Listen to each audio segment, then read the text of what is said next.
নমস্কার বন্ধুরা, মধুমিতা কিচেনে তোমাদের সবাইকে ওয়েলকাম জানিয়ে নতুন আরেকটি রেসিপি শুরু করছি। আজ তোমাদের সঙ্গে শেয়ার করব ডেজার্টের একটি রেসিপি। প্রচণ্ড গরমে কিন্তু আমরা ছোটরা আইসক্রিম খেতে বেশি পছন্দ করে।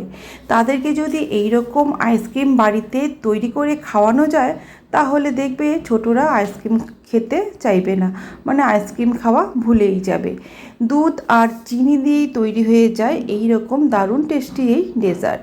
খুব সহজভাবে ডেজার্টের এই রেসিপি আজ তোমাদের সঙ্গে শেয়ার করব। আশা করছি ভালো লাগবে। ভালো লাগলে অবশ্যই লাইক আর শেয়ার করো।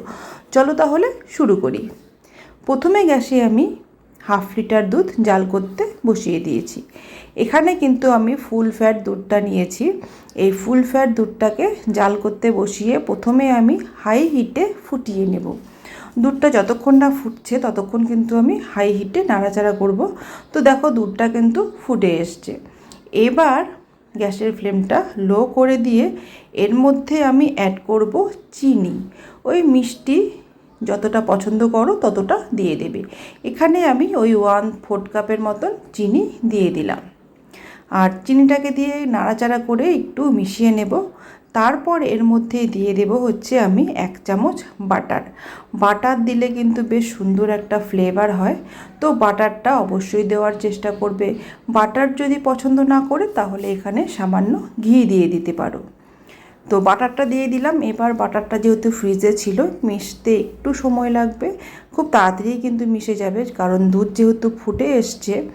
তো একটু সময় নিয়ে নাড়াচাড়া করে বাটারটাকে প্রথমে একটু গলিয়ে নিলাম।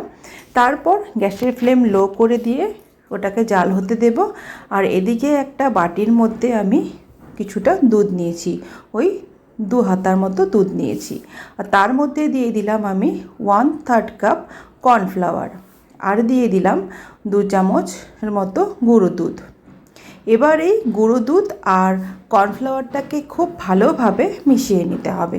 দেখো আমি কিন্তু একটা হ্যান্ড উইক্স দিয়ে খুব ভালোভাবে মিশিয়ে নিলাম, যাতে এখানে কোনো রকম দানা ভাব না থাকে। দুধটা মেশানো হয়ে গেছে ওখানে কর্নফ্লাওয়ার আর গুঁড়ো দুধ দিয়ে। তারপর এবার আমি গ্যাসে যে দুধটা বসিয়েছি সেই দুধটাকে নাড়াচাড়া করব।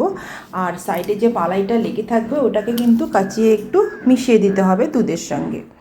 তো দুধটাকে এবার খুব ভালোভাবে নাড়াচাড়া করে নিলাম। এবার সেই যে মিশ্রণটা আমি তৈরি করেছি সেই মিশ্রণটা এর মধ্যে পুরোটা ঢেলে দেব। এখানে কিন্তু গ্যাসের ফ্লেমটা আমি লোতেই রেখেছি, আর খুব বেশি কিন্তু দুধটাকে আমি ঘন করিনি। ওই ফুটিয়ে নিয়ে 2 থেকে 3 মিনিট জাল করেছি।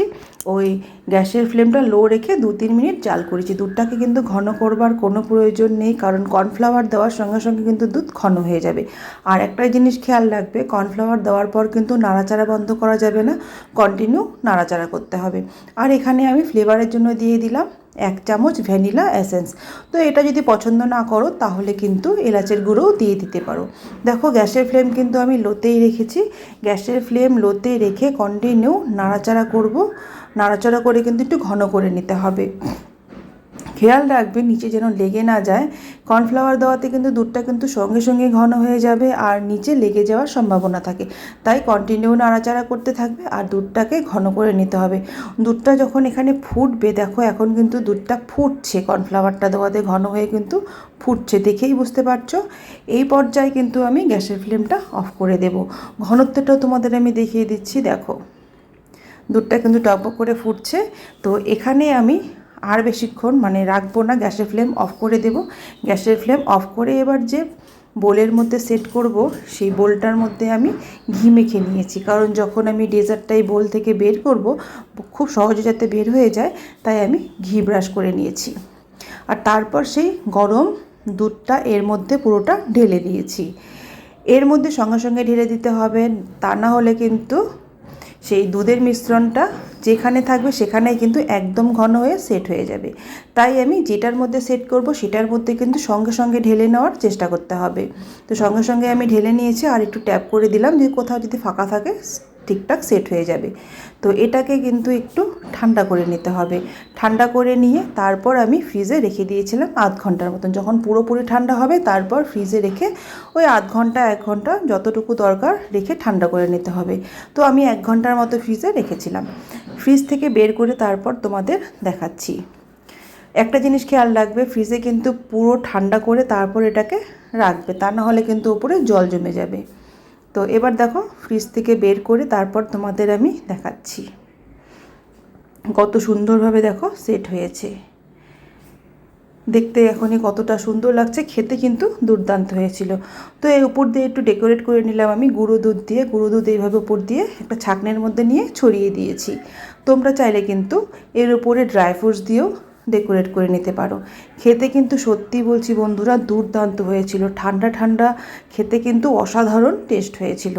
অবশ্যই কিন্তু বাড়িতে একবার ট্রাই করো, আর ছোটোদের যদি খাওয়াও তাহলে দেখবে তারা কিন্তু আইসক্রিম খাওয়া ভুলে যাবে, সব সময় বলবে এই ডেজার্টটাই তৈরি করতে।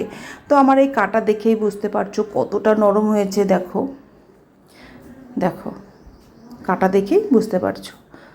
এইভাবে বাড়িতে অবশ্যই কিন্তু একবার ট্রাই করো। আশা করছি আমার এই রেসিপিটি তোমাদের ভালো লেগেছে। যদি ভালো লাগে তাহলে অবশ্যই লাইক আর শেয়ার করো। আর আমার চ্যানেলে যদি নতুন এসে থাকো প্লিজ চ্যানেলটিকে সাবস্ক্রাইব করো। দেখা হবে আবার আরেকটি নতুন সহজ রেসিপিতে। ভালো থেকো, সুস্থ